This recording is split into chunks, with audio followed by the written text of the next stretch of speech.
Hello friends, welcome to my channel. This is the ninth video of our GFR 2017 series and this is also the last video of chapter 2. तो आज हम लोग chapter 2 के leftover जो MCQ है उसको discuss करेंगे और उसके बाद स्टार्टिंग फ्रॉम नेक्स्ट वीडियो हम लोग चैप्टर 3 पढ़ रहे होंगे। तो चलिए शुरू करते हैं। आज का जो पहला क्वेश्चन है, which of the following statement is not correct. Option A बोल रहा है all losses above the value of rupees 50,000 due to suspected fire, theft, fraud, etc. shall be invariably reported to the police for investigation as early as possible. ये जो option A है ये rule 34 के ऊपर based है। Rule 34 में suspected fire, theft और flood के वजह से जो लॉस होता है उसके बारे में मेंशन्ड है। तो ऑप्शन ए बोल रहा है कि अगर सस्पेक्टेड फायर, थेफ्ट और फ्रॉड के वजह से कोई लॉस होता है और जिसका वैल्यू 50,000 से ज्यादा है तो इन दैट केस हमें पुलिस कंप्लेन करना मैंडेटरी है। अगर 50,000 से कम होगा तो क्या करना है? 50,000 से कम होगा तो हमें जो रेगुलर प्रोसेस है हम रिपोर्ट करते हैं जो नेक्स्ट हायर अथॉरिटी को, वो वाला प्रोसीजर हम फॉलो करेंगे। पुलिस कंप्लेन देने के बाद पुलिस का जो इन्वेस्टिगेशन में जितने भी असिस्टेंट चाहिए वो हमें प्रोवाइड करना पड़ेगा और एट द एंड जब पुलिस का इन्वेस्टिगेशन खत्म हो जाएगा तो एक फॉर्मल रिपोर्ट का कॉपी पुलिस से कलेक्ट करके हमें हेड ऑफ द डिपार्टमेंट को भेजना पड़ेगा। क्लियर? ऑप्शन बी बोल रहा है कि all losses of immovable property above the value of rupees 50,000 such as building, communication or other works caused by fire, flood, cyclone or any other natural causes should be invariably reported to the government through usual channel. पहले था कि suspected fire, theft और flood की वजह से जो loss हुआ। अभी बोल रहे हैं कि फायर, फ्लड एंड साइक्लोन। ये जो फायर है और पहला वाला फायर में क्या डिफरेंस है? पहला वाला फायर था जो इंटेंशनली कोई आग लगा दिया है और गवर्नमेंट प्रॉपर्टी को डैमेज कर दिया है और दूसरा वाला जो फायर के बारे में बात कर रहा है ऑप्शन बी में, ये बोल रहा है कि नेचुरल कॉज से कोई फायर हो गया, जैसे बिजली गिर गई या फिर ऐसा कुछ हुआ जैसे कि नेचुरल कॉज में फायर हुआ है या फिर फ्लड हो गया, साइक्लोन हो गया, नेचुरल कैलेमिटीज के वजह वजह से अगर हमारा बिल्डिंग, कम्युनिकेशन सिस्टम और अदर वर्क्स है जिसका लॉस हुआ है उसका रिपोर्टिंग के बारे में ऑप्शन बी बता रहा है। ये रूल 34 के ऊपर बेस्ड है। वो ये बोल रहा है कि अगर नेचुरल कैलेमिटी के वजह से कोई भी लॉस हो रहा है जो 50,000 से ज्यादा है तो उसको गवर्नमेंट को रिपोर्ट करना पड़ेगा। अगर 50,000 से कम हुआ तो हमारा जो यूजुअल चैनल में हमने पढ़ा है उस चैनल में रिपोर्टिंग होगा। ऑप्शन सी देखते हैं। After a full inquiry as to the cause and the extent of the loss has been made, the detailed report should be sent to the government by the subordinate authorities through proper channel. A copy of the report of an abstract thereof should be simultaneously forwarded to the audit officer and pay accounts officer. ये जो option C है ये बोल रहा है कि कोई भी लॉस होगा उसका एक copy of the report should be sent to audit officer and pay accounts officer. इसमें मतलब गवर्नमेंट को तो भेजा जाएगा, गवर्नमेंट को तो हम रिपोर्ट भेजेंगे लॉस का, उसके अलावा ऑडिट अफसर और पे अकाउंट अफसर को भी हमें इंटीमेट करना पड़ेगा। ये ऑप्शन सी बोल रहा है। तो ये वाला क्वेश्चन का तीनों के तीनों स्टेटमेंट करेक्ट है तो आंसर होगा all are correct and option D is the correct answer. अभी नेक्स्ट क्वेश्चन में आते हैं। ये बोल रहे who will be deemed responsible for the loss in case of fraud and negligence. Responsibility of loss को कैसे फिक्स किया जाएगा उसके ऊपर ये क्वेश्चन है और ये रूल 37 के ऊपर बेस्ड है। ऑप्शन ए बोल रहा है an officer shall be held personally responsible for any loss sustained by the government through fraud और नेग्लिजेंस इन हिज पार्ट। देखिए लॉस नेचुरल कॉज से भी हो सकता है, फिर मिस इंटरप्रिटेशन ऑफ लॉ के वजह से भी हो सकता है, रूल्स के वजह से भी हो सकता है। वो सब केस में तो हमारा जो रिपोर्टिंग प्रोसीजर जो यूजुअल रिपोर्टिंग प्रोसीजर है वो फॉलो किया जाएगा और उस केस में कोई पार्टिकुलर जो गवर्नमेंट ऑफिसर है वो ब्लेम हो भी सकता है, नहीं भी हो सकता है। बट अगर फ्रॉड और नेग्लिजेंस से कोई लॉस हुआ है गवर्नमेंट को तो इंडिविजुअल जो ऑफिसर है उसको पर्सनली रिस्पॉन्सिबल ठहराया जाएगा। ये ऑप्शन ए बोल रहा है। ऑप्शन बी बोल रहा है he will also be held personally responsible for any loss arising from fraud or negligence of any other officer to the extent to which it may be shown that he contributed to the loss by his own action or negligence।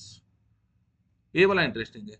ये बोल रहा है कि अगर suppose करिए आप एक double एओ है और डबल एओ है और आपके अंदर एक ऑडिटर है।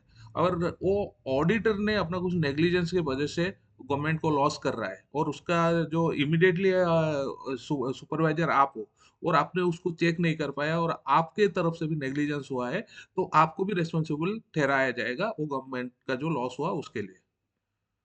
क्लियर है?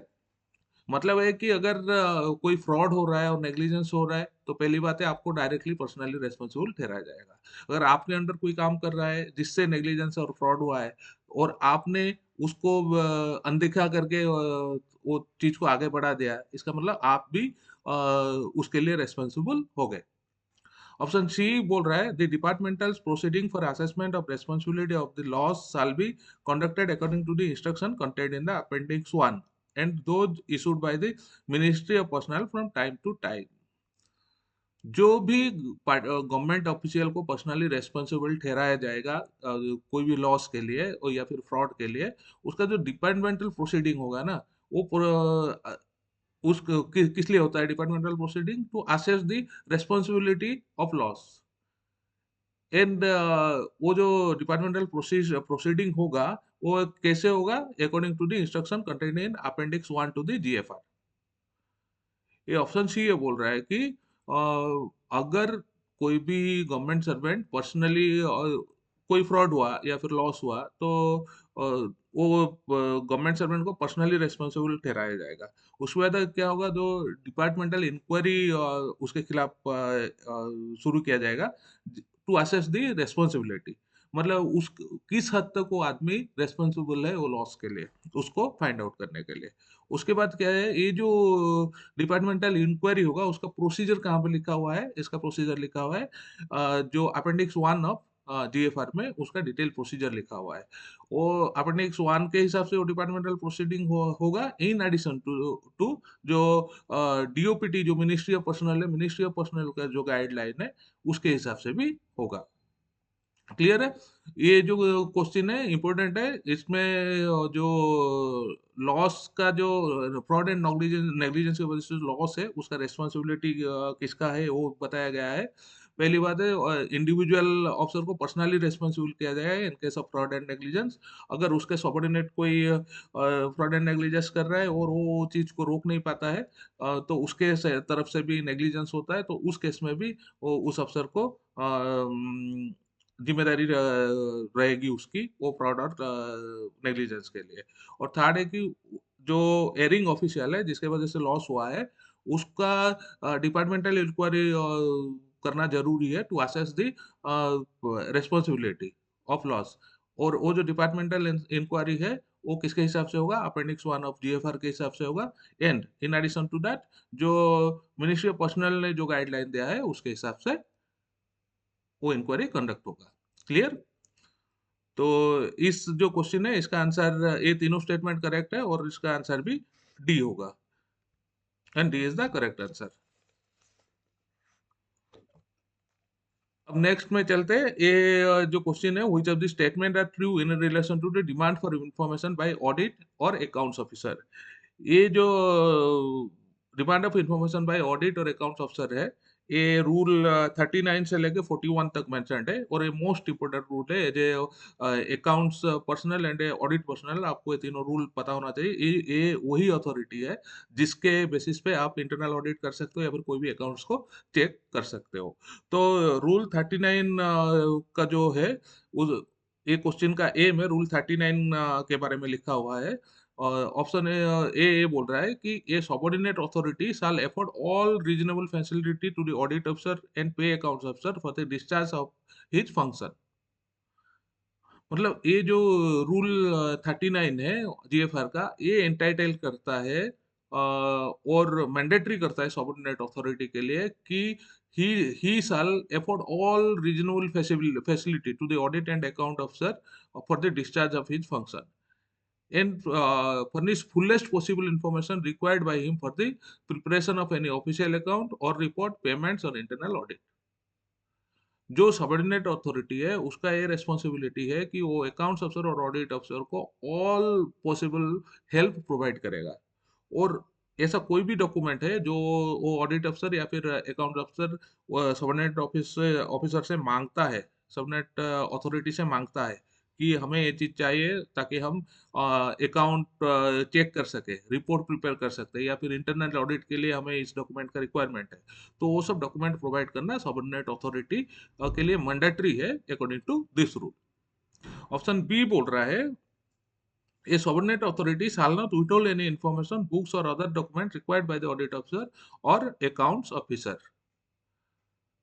पहली बात तो सबऑर्डिनेट अथॉरिटी का ये रेस्पॉन्सिबिलिटी है कि अकाउंट्स एंड ऑडिट अफसर को जितना भी हेल्प चाहिए वो प्रोवाइड करेगा, वो लोग जो भी डॉक्यूमेंट्स मांगेंगे उसको देंगे in the course of their duty. Second बोल रहा है कि जो सबऑर्डिनेट अथॉरिटी है वो कोई भी ऐसा डॉक्यूमेंट या फिर इंफॉर्मेशन विदल्ड नहीं करेगा जो कि ऑडिट अफसर और अकाउंट अफसर को जरूरत है इंटरनल ऑडिट के टाइम में, या फिर अकाउंट प्रिपेयर करने के चाहिए, या फिर पेमेंट के टाइम में। मतलब आप सोचो सिनेरियो, आप जाओगे जाके कहीं पे इंटरनल ऑडिट ऑडिट करने गए हुए हो, आप अकाउंट चेक कर रहे हो और आप बोल रहे हो कि ये तो चीज नहीं है, आप दो। वो सबनेट अफसर बोलेगा, सबऑर्डिनेट अथॉरिटी जो भी है जिस डिपार्टमेंट को आप चेक कर रहे हो, बोल रहे हैं हमें वो मतलब डिटेल्स या फिर वो डॉक्यूमेंट आपको प्रोवाइड नहीं करेंगे। तो कैसा एक अनप्लेजेंट सिचुएशन हो जाएगा ना। इसीलिए ये रूल बनाया हुआ है, जो रूल 39 से लेकर रूल 41 तक बना है जीएफआर का। ये क्या करता है कि सबऑर्डिनेट अथॉरिटी को मतलब लाइबल करता है कि they will provide all the relevant documents asked by the account अफसर एंड ऑडिट अफसर। ऑप्शन सी है, if the contents of any file are categorised as secret or top secret, the file may personally be sent to the head of the audit office, specifying the fact, who will then deal with it in accordance with the standing instruction for handling and custody of such documents। Okay, option C बोल रहा है, if the content of any file are categorised as secret और top secret, the file may personally be sent to the head of the audit office. देखिए, जो government का तो कोई भी डॉक्यूमेंट होता है ना, उसका कैटेगराइजेशन होता है, क्लासिफिकेशन होता है, क्लासिफिकेशन ऑफ गवर्नमेंट डॉक्यूमेंट। तो ये जो क्लासिफिकेशन होता है, पहले तो एक ऑन क्लास होता है, मैं आपको बता देता हूँ, या शायद ही किसी को पता होगा, अपने डिपार्टमेंट में इतना सीक्रेट टॉप सीक्रेट डॉक्यूमेंट का डीलिंग नहीं होता है। तो शायद ही किसी को पता होगा कि गवर्नमेंट डॉक्यूमेंट का जो क्लासिफिकेशन क्या है। गवर्नमेंट डॉक्यूमेंट जो है ना, वो चार तरह का क्लासिफिकेशन होता है।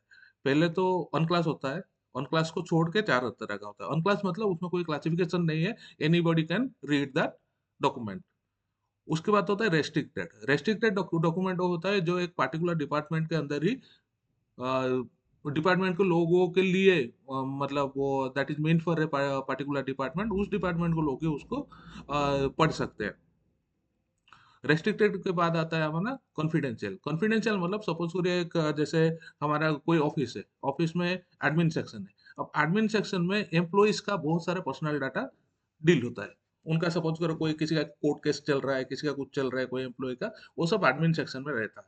वो सब जो डॉक्यूमेंट्स है, रिलेटेड डॉक्यूमेंट, उसके रिलेटेड जो डॉक्यूमेंट्स होता है वो सब कॉन्फिडेंशियल होता है। वो खाली कुछ मतलब नीड टू नो बेसिस पे पब्लिक को बताया जाता है। ये हो गया, पहले हो गया ऑन क्लास, फिर उसके बाद रेस्ट्रिक्टेड, फिर उसके बाद कॉन्फिडेंशियल। उसके बाद आता है सीक्रेट एंड टॉप सीक्रेट।